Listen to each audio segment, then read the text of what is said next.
Di alam manusia, Pulau Mas hanya berupa rawa-rawa yang bersisian dengan muara laut Jawa. Persisnya berada di Kampung Pulau Mas, Desa Centigi Sawah, Kecamatan Centigi, Kabupaten Indramayu, Jawa Barat. Di atas rawa-rawa seluas puluhan hektar itu, menurut terawangan gaib, berdiri komplek istana dengan bahan terbuat dari emas murni. Kerajaan dengan keraton sangat megah itu sampai saat ini dipimpin oleh sesosok raja jin sangat sakti bergelar Raden Werdinata, dengan mahapatihnya yang juga cukup tersohor yakni Mahapatih Jongkara. Sang raja juga dibantu panglima perang bergelar Panglima Kalasrenggi. Diceritakan oleh juru kunci Kampung Pulau Mas, dibandingkan raja-raja lain yang menguasai alam gaib, Raja Pulau Mas tergolong paling tinggi ilmu kadigdayaannya. Alam gaib terbagi dua wilayah, yakni wilayah atas bumi dan di bawah laut. Alam gaib bawah laut dikuasai Nyi Ratu Roro Kidul untuk wilayah pantai selatan, sedangkan pantai utara dikuasai Nyi Ratu Nawangwulan. Dikisahkan, semasa Indramayu masih belum punya nama serta masih berupa hutan belantara, singgah seorang kesatria yang sedang mengemban tugas besar. Kesatria itu berasal dari desa Banyu Urip, Kecamatan Banyu Urip, Kabupaten Bagelen, Jawa Tengah, bergelar Raden Wiralodra. Kesatria berdarah biru dari kerajaan Majapahit itu mengemban tugas membuka hutan belantara di lembah Sungai Cimanuk. Untuk menjalankan tugas dari leluhurnya, dia ditemani seorang punakawan atau pembantu yang sangat setia serta sakti bernama Ki Tinggil. Selama 3 tahun lebih, keduanya berjalan kaki dari Bagelen, Jawa Tengah, dengan tujuan hutan belantara lembah Sungai Cimanuk. Tetapi, karena ketidaktahuan, mereka kebablasan sampai ke hutan lembah Sungai Citarum, Kabupaten Karawang. Berdasarkan keterangan Ki Sidum seorang manusia kuno sangat sakti dari kerajaan Pajajaran, Raden Wiralodra dan punakawannya menyadari kalau perjalanannya itu kebablasan. Melalui perjuangan keras serta mengikuti binatang peliharaan pemberian Ki Sidum yang berupa seekor kijang kencana, akhirnya sampai juga mereka ke hutan di lembah Sungai Cimanuk. 3 bulan membabat hutan di lembah sungai, halangan pun datang. Ternyata di hulu Sungai Cimanuk ada kerajaan jin yang membawahi raja-raja kecil di alam gaib sepanjang aliran sungai, sejak Kabupaten Sumedang hingga ke muara laut Jawa pantai utara Indramayu. Maharaja jin di hulu sungai itu bernama Budipaksa, yang didampingi seorang mahapatih bernama Bujarawis.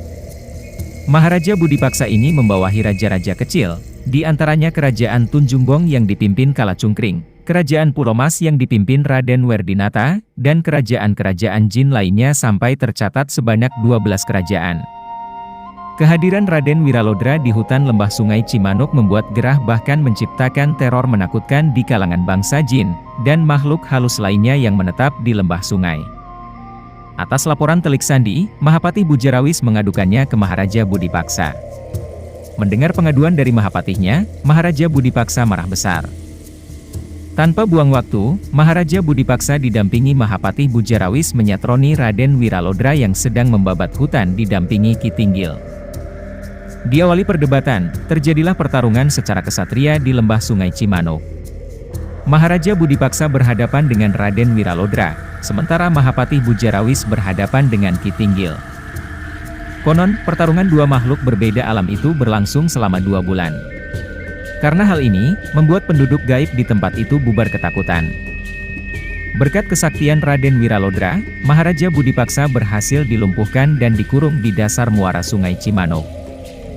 Dikisahkan, sebelum dilumpuhkan, Maharaja Budipaksa memerintahkan Mahapatih Bujarawis supaya meminta bantuan para raja kecil taklukannya. Namun, 10 raja taklukan Maharaja Budipaksa beserta Mahapatihnya dengan mudahnya dilumpuhkan oleh Raden Wiralodra dan Ki Tinggil. Hanya Raden Werdinata yang masih bertahan. Dia bertarung melawan Raden Wiralodra, sementara Mahapatih Jongkara maupun Panglima Kalasrenggi kabur dihajar ilmu pamungkas Ki Tinggil.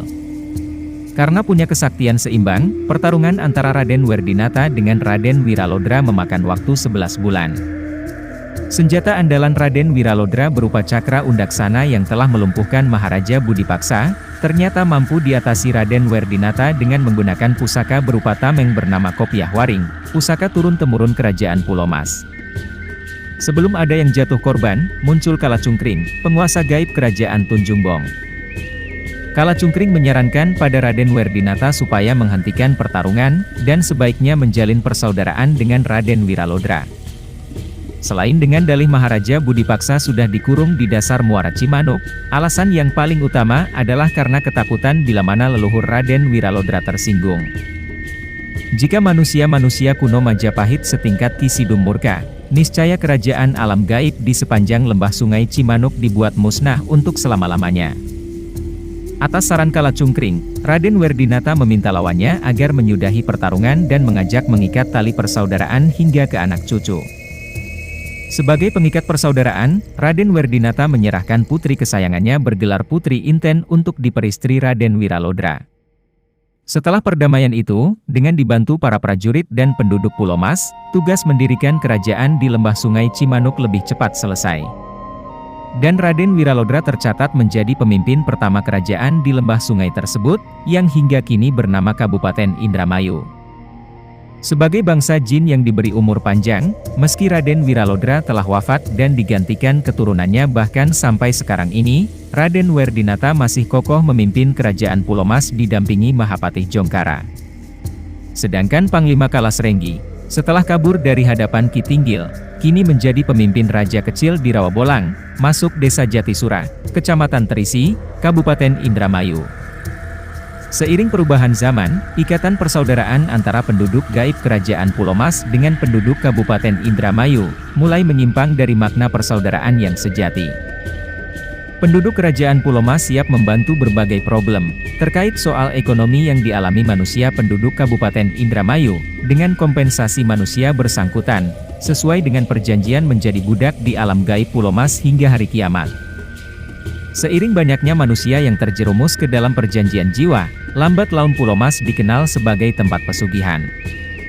Keberadaan Pulau Mas sebagai tempat pesugihan, belakangan kabarnya sudah meluas, sehingga orang yang mengadakan laku ritual pesugihan di Pulau Mas bukan sebatas warga Indramayu, melainkan datang dari berbagai daerah, bahkan hingga ke Sumatera.